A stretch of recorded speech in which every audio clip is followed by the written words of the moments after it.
My true story from Arizona. He pinched my mouth open and poured mouthwash in, saying, "Your breath stinks." I stayed silent until one line made him drop to the floor crying. I stood frozen, my fingertips gently grazing the warm cup of tea as if it could somehow hold all my strength. Marla's voice cut through the silence like shattered glass. "Your mouth," she spat, stepping forward with all the contempt she could muster, "is nothing but a cesspool of your failures." I tightened my grip on the teacup to keep from shaking. Jordan loomed behind her, towering above me, grabbing a bottle of mouthwash. He uncapped it with a sharp hiss and pressed it against my lips. Before I could react, he forced open my mouth and sprayed a torrent of that chemical bitterness straight down my throat. Cold liquid spilled over my tongue, sharp and unforgiving, burning the back of my throat.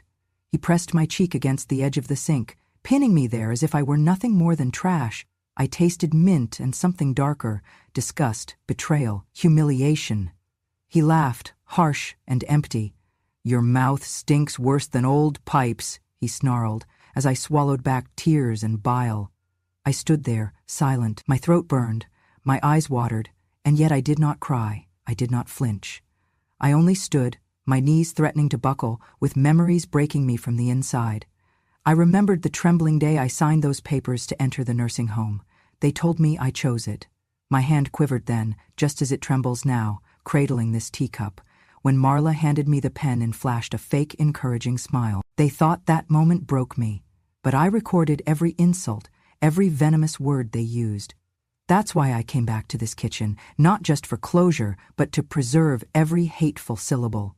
Pain flared when Jordan pushed me toward the sink again, muddy water splashing my dress. Their accusations echoed, "If she dies before Tuesday, inheritance is ours."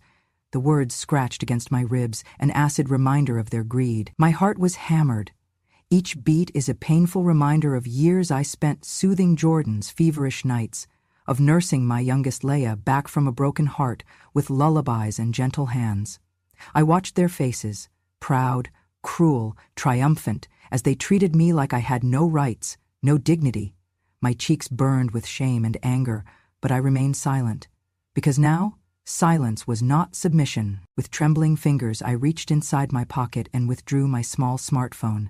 Its screen was dark, not yet recording, not yet confronting the ugliness around me. But my eyes locked with theirs, cold, unblinking.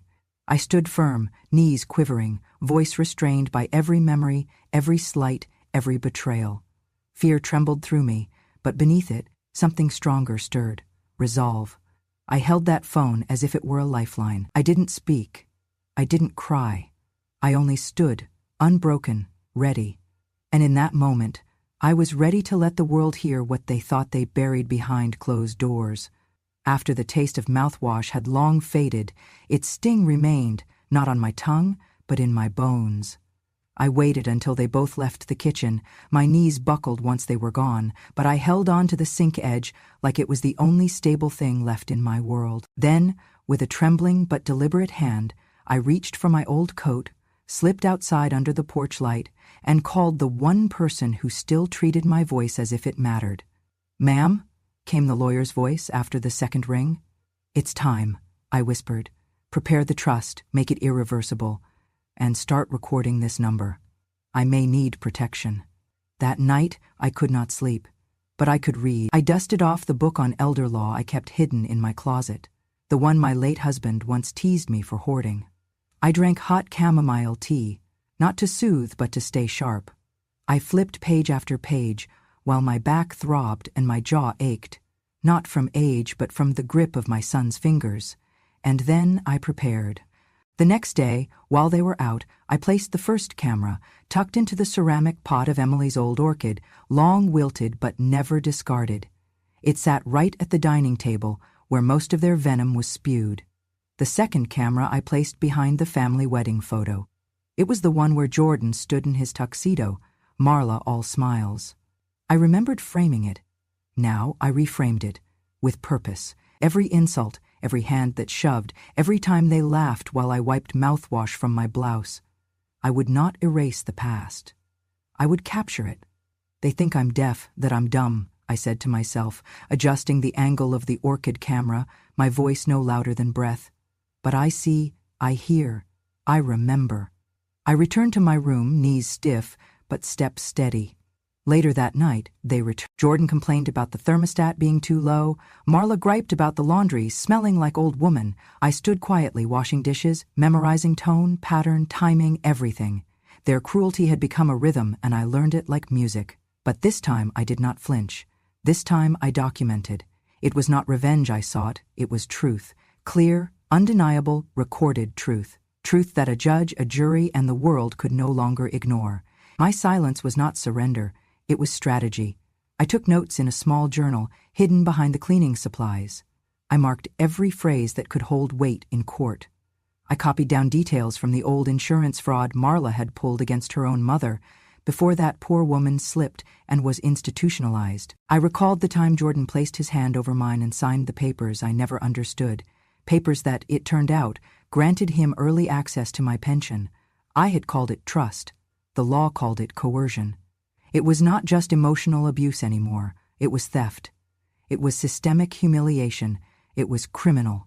On the third night, I stood in front of the bathroom mirror, holding my phone like a microphone. Behind me, on the recording, I let their words play. Old bag, you stink worse than garbage.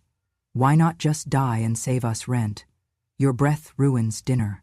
The words did not break me. They armed me. I pressed record on the camera again, aimed the phone toward my reflection. I looked tired, but I also looked awake. I've stayed silent long enough, I said quietly, into the lens. They thought I would forget, that I would hide, that my silence was fear, but silence is strategy. Then I held up the phone like a torch. They tried to shame my voice, I whispered, but this time justice will speak for me. The cake was pink. 3 layers of artificial sweetness topped with a golden number, 70. Like that was supposed to be a celebration. The house had never looked so polished. Twinkling fairy lights curled around the banister. Fresh peonies stood tall in vases. And my name, Martha, was spelled out in golden balloons above the fireplace. Marla had invited the neighbors, the ladies from the quilting circle I used to attend, even 2 church friends I had not seen in years. Everyone smiled, raised glasses, and whispered about how wonderful it was to see me up and about again. No one knew the truth, except me. I entered the room not as a guest of honor, but as a witness, with a case file in her pocket. My dress was navy blue, plain and stiff around the collar. I wore no jewelry, no makeup, just silence and a phone in my purse. Marla greeted me first, 2 air kisses that never touched my cheek. Jordan gave me a stiff nod, like I was a burden that had grown legs and walked back into his life again. The music played, light jazz. Plates clinked. People passed around canapes and deviled eggs. And yet, under it all, I felt the tremble in the floorboards. This party was not celebration, it was distraction. A lie dressed in frosting. And I had come to peel it off. Halfway through dinner, as the lights dimmed and someone passed champagne flutes, Jordan tapped his glass for silence. I just want to say, he began, standing tall, how grateful we are that Mom is here with us tonight. After all she's been through, it's good to have her back where she belongs. There was a soft ripple of applause. Marla wiped the corner of her eye, pretending to dab away emotion. I waited. He continued, you know, family is everything, and forgiveness is the heart of it. So tonight is about healing and moving forward. I stood up. Every eye turned. I took a deep breath. My son is right, I said. Tonight is about truth, and I do believe in healing, but not through lies. I pulled my phone out of my purse. 1 thumb tap. The audio began to play. Loud, clear, brutal. If she dies before Tuesday, the money clears. Just help her up the stairs and pray she falls. Gasps. A woman in the back dropped her fork. Breathe through your mouth, Jordan. Her breath stinks like grief and guilt. Someone near the door whispered, oh my God. The recording continued, month after month, of contempt, cruelty, commands. My voice rarely appeared in those clips, but theirs filled every corner of that house, now every inch of this room. Jordan's face turned a sickening shade of ash. Marla looked ready to bolt, but stayed frozen, her smile gone, mascara beginning to smear. I let the audio run. 3 full minutes. No one moved. No one breathed. I finally pressed pause. Then slowly I lifted my chin and said the words I had rehearsed, not in front of a mirror, but inside my ribs, where the hurt lived. I raised you, I told Jordan. I wiped your mouth and your tears. And I kept quiet through too much. But silence is no longer safety. It is surrender, and I am not surrendering anymore. He opened his mouth, but no words came out. Marla gripped the table, knuckles white. I stepped closer to the center of the room, facing the guests. For those of you who came here thinking this was a birthday party, I am sorry. This is not a celebration. This is a reckoning. I held up the phone again, this time not to play, but to show the blinking red light. I recorded everything, and I have given copies to my lawyer, my advocate, and my daughter Leia, who is flying in from Berlin. She knows everything now, and she's coming home. The crowd murmured. I turned back to Jordan and Marla. You wanted a party, I said. You got one, with a gift you never expected, justice.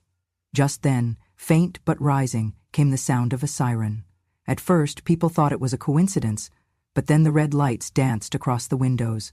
I looked at Jordan. Happy birthday to me, I said, and then I sat back down, straight, silent, victorious, as the front door creaked open.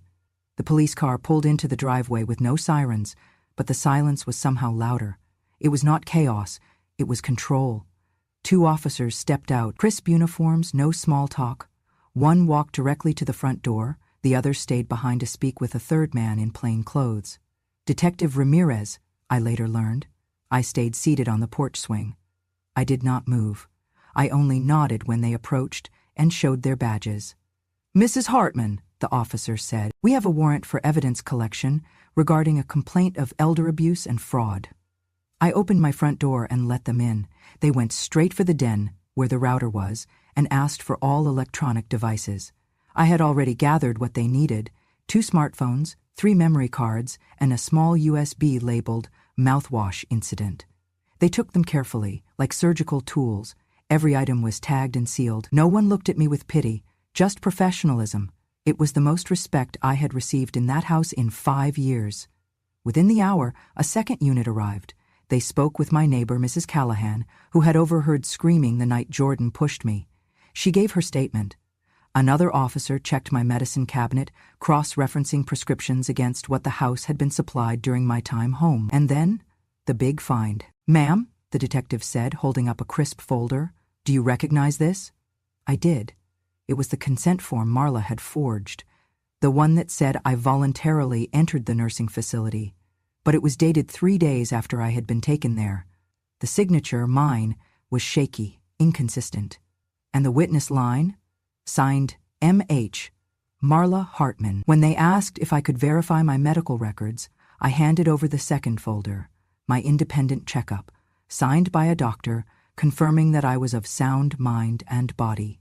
I had prepared this moment like a soldier setting a trap, and they walked into every line of it. We'll need copies of everything, the detective said. You can keep the originals, I replied. I have backups in the kitchen. They installed a temporary tag on the wall behind the microwave, where my camera had caught footage of Jordan pinning me to the sink and forcing the Listerine into my mouth. They watched the video twice. No one spoke during the playback. The timestamp, the clarity, the intent. This alone is enough for felony charges, one officer whispered to another. Outside, a third car had already driven to the school where Jordan worked. He had been suspended pending investigation. The district would not tolerate abuse, especially not on public record. And Marla? She made the mistake of going to the hospital that day, trying to update my medical file to accelerate her power of attorney privileges. She was caught at the front desk with a forged document in hand. She was arrested on sight. I did not need to raise my voice. I did not need to curse. Justice was unfolding exactly how I had planned it. The next morning my lawyer arrived with a folder in hand.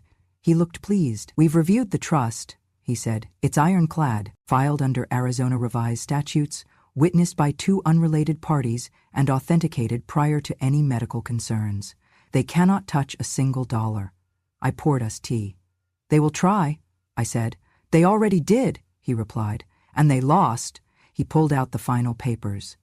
Do you wish to proceed with pressing criminal charges?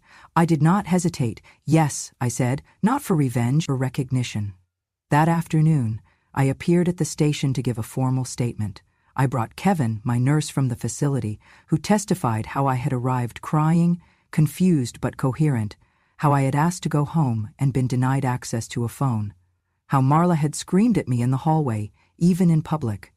We gave the timeline, we gave the truth, and I did not flinch once.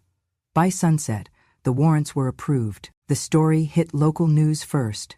Arizona grandmother exposes abusive son and daughter-in-law using hidden cameras. A local reporter called me a quiet storm. I liked that. That evening, as I sat in the back of the squad car watching from across the street, I saw them bring Jordan out in handcuffs. He looked smaller than I remembered. Not physically, spiritually, like a man who had spent too long barking orders and now had no voice left to protest. He did not look at me, but I saw him look at the porch, at the swing, at the seat I had once reserved for storytelling, laughter, lullabies, and now retribution. When the car pulled away, I took a sip from my thermos. Chamomile tea, warm, gentle, silent, but still strong. The same could be said for me. I arrived at the courthouse just after sunrise. Reporters clustered in doorways, microphones poised like vultures. Neighbors lined the steps, some with sympathy, others with thinly veiled shock. They had watched the story unfold in the news. Arizona grandmother exposing her own children for elder abuse and fraud. I felt the tremor of nerves in my chest, but my voice remained steady as I walked through the grand wooden doors. The courtroom was packed. Marla and Jordan sat at the defendant's table, their heads lowered, shoulders rigid. Neither dared look up. When the judge called the session to order, the bailiff's gavel echoed like a gunshot. The silence was electric. My lawyer handed me a stack of papers. I took them, but I barely needed them. I had memorized every word, every line. My truth needed no crutch. When it was my turn, I stood and walked to the lectern. I cleared my throat and looked directly at my children. You wanted me dead, I began, my voice calm but firm. Well, I lived. I lived to show you all what justice looks like.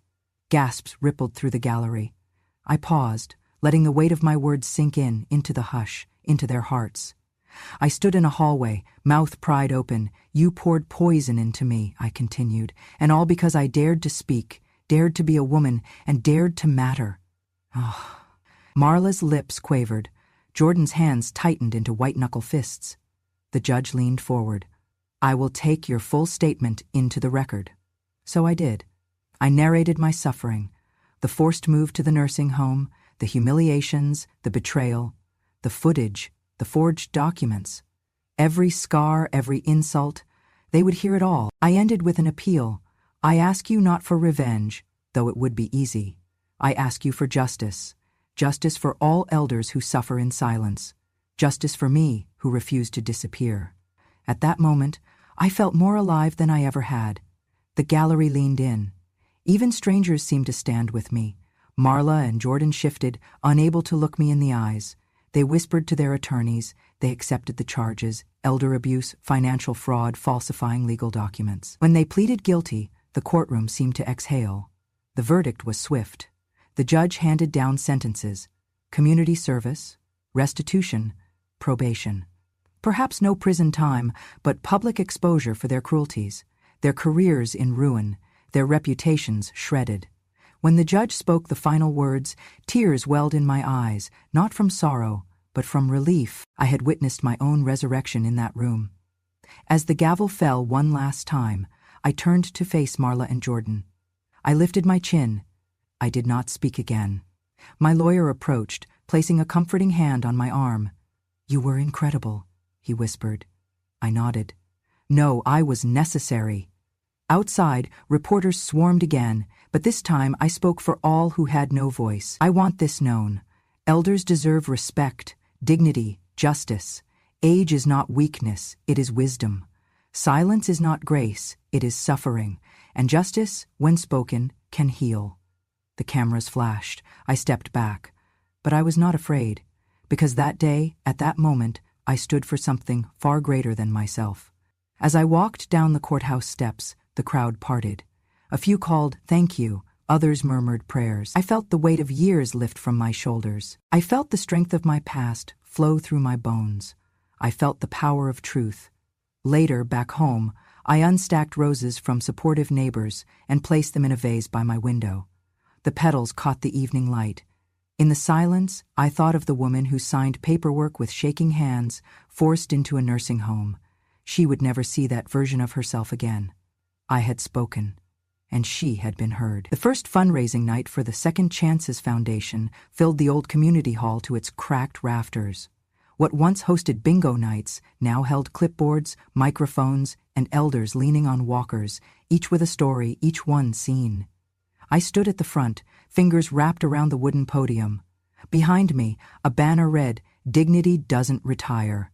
I had expected 20 guests. We counted nearly 200. There were caregivers, pastors, nurses, and folks I had never met but who said, "I saw your story, and I'm here because of you." We shared soup and quiet strength. People dropped dollar bills into a rusted tin can marked "Donate," and the tin filled faster than the punch bowl beside it. Then, through the crowd, I saw her, Leah, my youngest. She pushed through the bodies, tears streaking her face, her suitcase still trailing behind her. I barely had time to react before she threw her arms around me. "I saw the broadcast, Grandma," she sobbed. "I saw what Dad and Marla did. I should have come home sooner, but I'm here now, and I swear I will never let you be alone again." I could not speak. My throat burned, but my arms tightened around her like roots. We sat in the corner later that night, sipping chamomile tea someone had brewed in a church kitchen kettle. "They told me you were sick, that you didn't want visitors," she whispered. "They told me you were safe." I looked her in the eyes, steadied by the glow of commitment behind them. "Sometimes," I said, "you survive something just to make space for someone else's return." She nodded slowly, wiping her face. "Then we rebuild from here." That night we went home together. For the first time in years, I set out 2 mugs, not 1. Leah stayed with me, unpacking not just her luggage, but her love.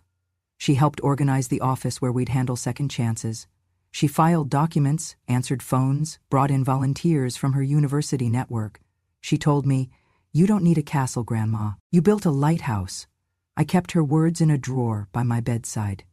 In the following months, I was invited to speak at retirement forums, churches, elder rights panels. My voice, once deemed too frail, filled auditoriums. I sat on a couch across from a popular talk show host, wearing a purple scarf Leah had picked out. When the camera blinked red, I looked straight into the lens. "I used to believe silence was safety," I said. "But silence gave them power." So I spoke. And what I found wasn't just justice, it was family, hidden in strangers who chose to listen. The audience clapped. One woman cried. Letters poured in. "Because of you," I told my nurse. "My daughter saw your video, she came back home. You reminded me I am still someone." We built a newsletter called Gray Courage, sharing tips, survivor stories, legal advice. The website crashed twice from traffic. One morning, the mayor's office called. "Would you accept an award for community restoration?" I paused. Then I asked, "Can I bring my granddaughter?" They said yes. That evening, I stood in front of a golden seal and a wall of flags, holding Leah's hand. The mayor handed me a plaque, and a young boy read my name from a note card. Rose Hathaway, Protector of Dignity. Leah snapped a picture. Later, she framed it. The frame sat beside our front door, under a shelf of rose pins we gave to every donor, every visitor, every believer. One afternoon, I sat on the porch with a girl named Alina, who had driven 3 hours just to meet me. "My grandma never got to fight back," she said, "but you did, for all of us." I smiled, offering her tea. "Then promise me one thing," she leaned in. "When your time comes," I said, "you will not let silence win. Speak for her, and for you." She nodded, eyes shining. By the end of that summer, Second Chances had a team of 10 and a waiting list of people needing help. We had lawyers on call, therapists volunteering hours, churches offering space. But most importantly, we had stories, truths that no one could bury. I kept the mouthwash bottle, not to remember the pain, but to remember the turning point. It now sat in a glass case in our office, next to a small plaque. "They tried to close her mouth. She opened a door." I saw their faces again at the courthouse. Not on a TV screen, not through secondhand stories, but in person. They looked nothing like the people who once stood tall in my kitchen. Marla's once perfect blowout was frizzed and flattened under a faded hoodie. Jordan wore a wrinkled button-up and a county-issued ankle monitor. Their eyes were hollow, their hands trembled, not with rage this time, but with ruin. The community had turned. The video of them pouring mouthwash into my throat had gone viral. At first, people assumed it was a skit, some grotesque play acting, but when the affidavit from the Arizona Elder Justice Department confirmed the abuse, the outrage hit like a sandstorm. Jordan lost his job at the local high school. Conduct unbecoming of an educator, they said. Parents protested. His name was removed from the faculty page within a day. Marla was stripped of her administrative credentials at the insurance firm. An internal review revealed she'd forged eldercare consent forms, not just for me, but possibly for 2 other patients. Charges stacked like chairs after a failed banquet. They were bankrupt. Financially, socially, spiritually. And then came June. Marla's mother stood outside the courthouse steps, surrounded by flashing cameras and microphones. Her voice didn't waver. I raised my daughter to care for her elders. I raised her to know the meaning of loyalty, of compassion, of decency. What she did to her mother-in-law, no, what she did to a human being was unforgivable. Marla watched from behind a tinted car window, her face streaked with mascara and disbelief. I don't have a daughter anymore, June said simply. Not one I can be proud of. Then she turned and walked away, heels clicking like punctuation marks. That moment did not need music. It was a judgment day wrapped in silence. Later, at the bail hearing, I saw them again, Marla and Jordan, seated side by side but light years apart. Jordan's leg bounced. Marla clutched a tissue like it could erase everything. I stood to speak. The courtroom hushed. I gave them everything, I said, not raising my voice. Meals, a roof, trust, stories before bed, my health, my time. Jordan would not meet my eyes. Marla glanced, then looked away. And when I asked for nothing in return but respect, I continued, they poured acid in my mouth and called it Listerine. The judge adjusted his glasses. I stepped closer. I ask no vengeance, I said, just truth. Then I turned directly to them. What are you now? I asked. Not children, not caretakers, not family, only shame and skin.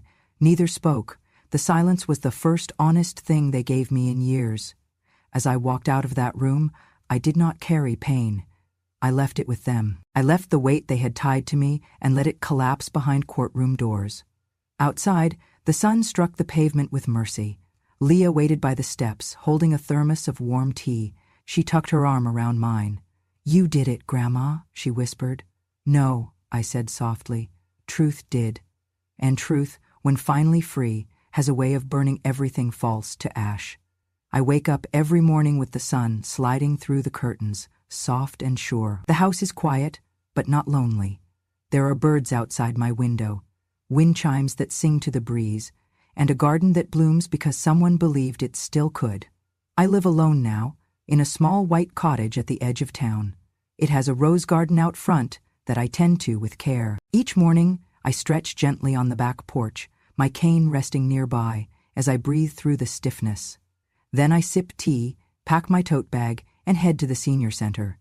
3 times a week, I teach a free class, Know Your Rights. I sit at the head of a circle, a binder in my lap, my glasses pushed down the bridge of my nose. The room is filled with elders, some angry, some afraid, all of them tired of being overlooked. I tell them, silence is not surrender. Silence is a strategy, but only if it leads somewhere. And now, it's time we lead ourselves. My words are printed on the wall behind me. Someone painted them after my first class. The letters are slightly uneven, but bold. On Thursdays, I volunteer at the local elder care home, the same one they tried to send me to. I serve soup. I read aloud. I fix hearing aids and broken glasses. And when someone whispers, they won't listen to me, I kneel down, look them in the eye, and say, then let's make them. Then came the day the network called. They wanted me to appear on a daytime talk show, Elder Courage, a national program highlighting seniors who fought back. I almost said no, Then I remembered how many people still sat in rooms like I had, in silence, in shame. So I went. On stage, under hot lights, I told my story, not as a victim, but as a woman who had been underestimated for the last time. My own children tried to wash me away, I said, tried to silence me with chemicals and cruelty. The host leaned in, but I stayed quiet, and then I spoke, and when I did, the world heard. I paused. The audience held their breath. Silence is not submission, I said, my voice steady. Silence is strategy, and justice always finds its way. There was a moment of stillness. Then applause, long, loud, not just polite but real. After the show aired, letters poured in, emails, messages. One woman wrote, "Because of you, I walked out of that house. I took my mother with me." Another, "Your voice helped me find mine." We started a weekly gathering. I called it Elder Protection. Every Sunday, Leah and I unlocked the doors of the community center. We made coffee, arranged chairs, printed guides on fraud prevention, caregiver accountability, legal aid. Leah led tech workshops for seniors, how to use email, how to record conversations, how to store evidence safely. Knowledge is power, she'd say, grinning like her younger self. One day, after class, I received a letter on lavender stationery, no return address. Inside, a shaky handwritten note. "I saw your interview. I'm 84. My daughter hits me when she drinks. I was too scared to tell anyone, but after seeing you, I've made an appointment with social services.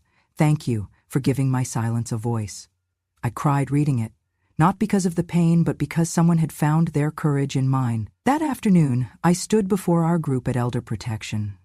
My voice cracked but did not break. "We are not burdens," I said. "We are not past tense.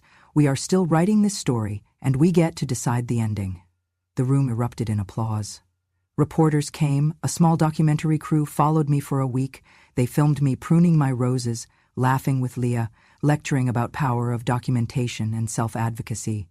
One night at a benefit gala for elder justice, I stepped on stage again. I wore a deep burgundy shawl. I felt regal, not hidden. My mouth, I began, smiling, was once called filthy, useless, a place where failure festered. I held the microphone tighter. But this same mouth spoke lullabies, fed dreams, and when it was time, it told the truth loud enough to break a system. The audience rose to their feet. Not one person sat. I saw tears. I saw resolve. Leah stood beside me, holding my hand, and I knew this was not just revenge. This was rebirth. As the night ended, I left them with this. Old age is not a weakness. It is a weapon sharpened by years. Silence is not surrender. It is a strategy, and justice, though late, never misses its mark. When I walked off stage, people embraced me, not out of pity, but out of recognition. That night, before bed, I stood in my garden under the stars. I ran my fingers along the petals of a rose, one I planted the day Jordan was born. It had bloomed again. So had I. The morning sun streamed through the lace curtains as I rose at dawn, the familiar creak of floorboards greeting me. Today wasn't an ordinary day. It was the beginning of everything I had fought so hard to preserve: family, hope, trust. After so many battles, I'd earned this moment. I stepped into the kitchen to find Leah already waiting, her warm coffee steaming on the table. She looked different, stronger, more composed, yet the same loving daughter I'd wept over a decade ago. We shared a quiet smile, one that carried years of struggle and redemption. "Are you ready?" she whispered. I nodded, placing my hand on hers. For her, for us, always.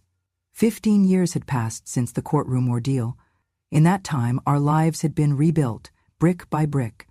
My advocacy foundation, Second Chances, was thriving, supporting countless elders and families like ours. But today wasn't about the foundation. It was about the future. I had a secret to share. In one hand, I held a small box wrapped in silver paper. In the other, a life-changed letter, the adoption decree for my granddaughter Mia, the daughter of Leah and her husband Carlos. Leah had cried tears of joy when I told her they wanted me to formally adopt Mia, making me not just grandmother, but legal guardian. I'd hesitated only a moment, out of humility, maybe age, but then I'd realized it was my greatest honor. Our first stop was the courthouse. The building looked different now, less ominous, more familiar. I held the paperwork in my trembling fingers. Leah squeezed my hand. "You're the strongest person I know," she said. Inside the clerk's office, we signed the decree. When the judge asked if I would take full responsibility for Mia, I looked up at him, voice steady. Yes. I knew in my bones that the next chapter of our life together was about love, not pain. All the tears I'd shed, all the fights I'd fought, it was all for this chance at rebirth. That afternoon we drove to the garden, where I had planted roses in honor of second chances. Mia, all 8 years old now, skipped ahead, hair tied in bright ribbons, her laughter echoing like a spring breeze. When I caught up, she threw her arms around me, and I felt the last weight of loneliness fall away. She looked up at me with such trust that my heart ached in its fullness. We sat on a bench. The roses bloomed around us, blush-pink petals whispering of renewal. Mia turned to me, eyes wide. "Grandma, I heard about what happened. I heard they were mean to you." I pulled her close. "They were once. But you and I, we have each other, and that's forever." She smiled, and I realized this moment defined everything I'd ever done. This small child, born of pain but raised in love, was the living proof that justice wasn't the end, it was a beginning. Evening approached and we prepared dinner, Leah, Carlos, Mia, and I. Carlos helped me knead dough for her favorite cinnamon bread. We talked about tomorrow, about school projects and bedtime stories. It was a scene ordinary families would take for granted, but for us it was miraculous. After supper, I sat in my favorite chair by the fireplace. The house was quiet now, everyone asleep. I opened the silver box. Inside, a delicate rose pendant, silver and rose gold, etched with a single inscription: Second Chances. I pressed it over my heart, feeling its gentle weight. Tomorrow, I would wear it to the community center. Tomorrow, I would continue teaching rights and offering support. Tomorrow, I would speak again on radio and television, reminding the world that age does not diminish value. But tonight was for gratitude. I closed my eyes, picturing every step. The heated confrontation with Marla and Jordan, the sting of mouthwash and betrayal, the courtroom where I reclaimed my voice, the tearful embrace with Leah, the moment we stood before the judge. None of that pain could have brought me here, to this warmth, this afternoon of laughter and bread. In the stillness, I whispered a prayer of thanks for justice, for love, for the courage that had refused to stay silent. A soft knock came. It was Mia, holding a drawing she'd made, a grandmother, daughter, and granddaughter under a golden sun, hand in hand. The words beneath read, "Our new dawn." I hugged her tight. "Yes, sweetheart," I murmured, voice thick, "our new dawn." As I turned off the light and walked down the hall, I paused at the photo wall, the courtroom snapshots, the talk show stills, the letters of thanks from strangers whose lives I'd touched. And there, among them, was the latest photo. Me kneeling beside Mia in the rose garden, both of us beaming.